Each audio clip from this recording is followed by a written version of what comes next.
the Bachelor bites. Ah, damn it.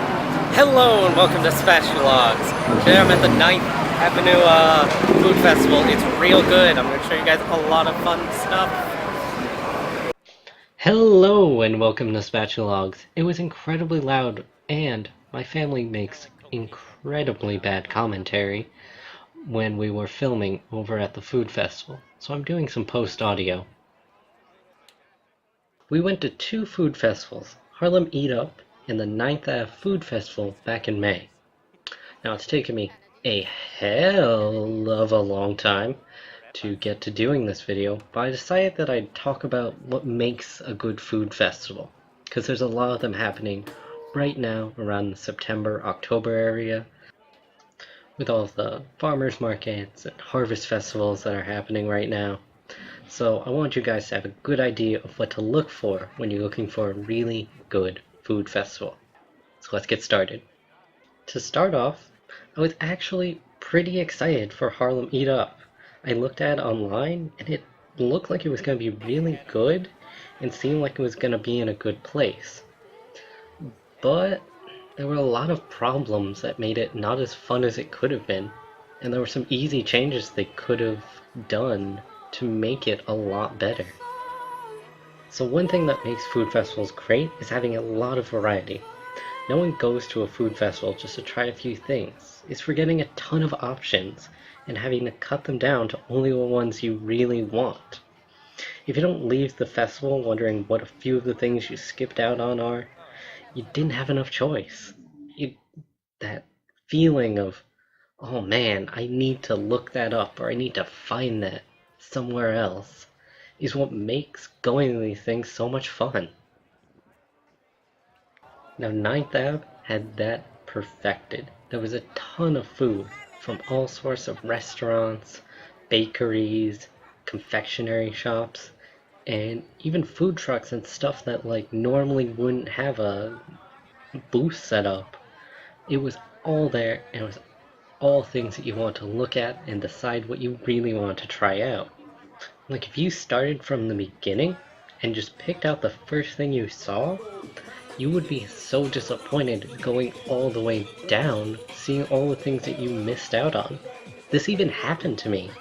I picked out the first bubble tea place I saw, and like 5 minutes down, there was one of those bubble tea places I wanted to try that have the bubble tea in a light bulb shaped cup, and I really wished I had waited and decided to try that one instead.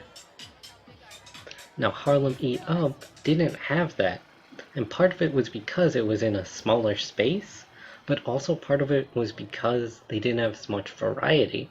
A lot of it was candy and cookies and bakery stuff, and there were only a little bit of like actual food eating places, not just things to get a little treat at. This leads into another problem, which was their pricing.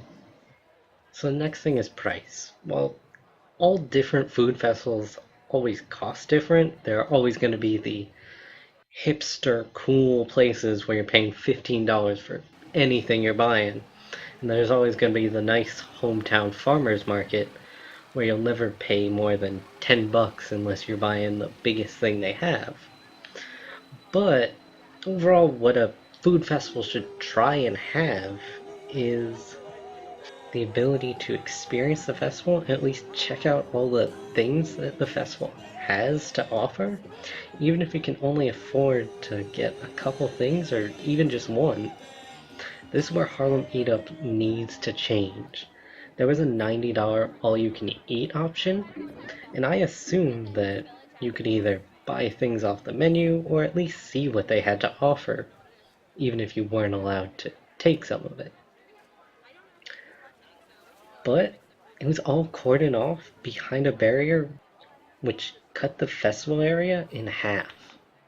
That means that I was able to go through everything at Harlem Eat Up in only about 20 minutes. And there wasn't a lot to do. We were all disappointed because we thought this would be great, but even if we had paid for that extra ticket, it wasn't that much more. And obviously, if it gets bigger and gets more popular, that'd be great. And they'd have more things open for everybody. But I think cutting it in half to a place where you can't even see the other half is really a disappointment. Compare that to the Ninth Ave Festival, where there was about 20 minutes of just walking from one end to the other, not even taking in the hour that it took us just to look at one side of the festival, because both sides of the streets had different things. The next thing that's most important is density of your shops and how many people are coming to your festival. When we saw, just from the outside, how many people were lining up for the Harlem Food Festival, we thought it was a good sign because there was a huge line.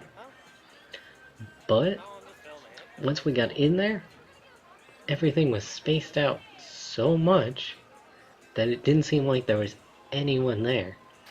And there was a lot of people not really lining up for much, so we got through the lines pretty quick, which is good, but it also means that there was a ton of space that was just used for nothing. There was a whole baseball diamond area where there was just nothing, and I can understand if they couldn't use it, but maybe they should have used a better place so it didn't look so empty. I think if all of that stuff that we had, even though it was smaller, if it all had been more tightly packed, it would have seemed more interesting and it would seemed more lively. The way it was all spread out, it just didn't seem like anybody was there or interested. The Ninth Ave Festival had it pretty well on both sides, although the middle of the street was always empty and open, and the booths were mostly uh, off on the sides, on the sidewalk, and just in front of it. Everything still felt pretty packed in. There was never like a big space that was empty, except for the crosswalks. And the people, there was always a group, so the lines were never huge and long. And also, the middle being open meant there was always space for people to walk through. This gave it a good sense of motion, like there was always somewhere you could move on to if you weren't having fun right where you were. Harlem sort of being open just made it seem like you should wander around. And while you were wandering, you weren't seeing a lot of fun things. That's one good thing about the Ninth Ave Festival. You always saw something fun. Even if you weren't particularly interested in anything, everything was really vibrant and trying to draw you in because they were allowed to make their booths look however they wanted, and they were able to make them interesting and exciting. The booths at Harlem, they all were the same sort of white tent with a sign. And I think that's just because that's what they were told to do, but it meant that it was a lot less interesting and you couldn't really tell, unless you walked right up to it, what the different places were. So, those are the three main things I think a food festival really needs: a big variety of food, an open pricing structure so you can easily get what you want and don't have to pay a lot for just experiencing the festival. And finally, making your festival feel dense and lively so that when people even just see it, they want to join in the group experience of being at a festival, being bombarded with choices and all sorts of things, and feeling excited. If everything's spread out, nobody's around, just looks sad. So, those are all the things I think you should have. And while this video has taken a year to get out, it's right on time again for Ninth Ave Food Fest. So I think you guys should definitely go out and see it again, or try out any food fest near you. They're so much fun if you haven't experienced them. Go out, try some new food, see some new things, and I'm telling you, you won't be disappointed if you make sure that it's a good one. Spatula Bachelor, out.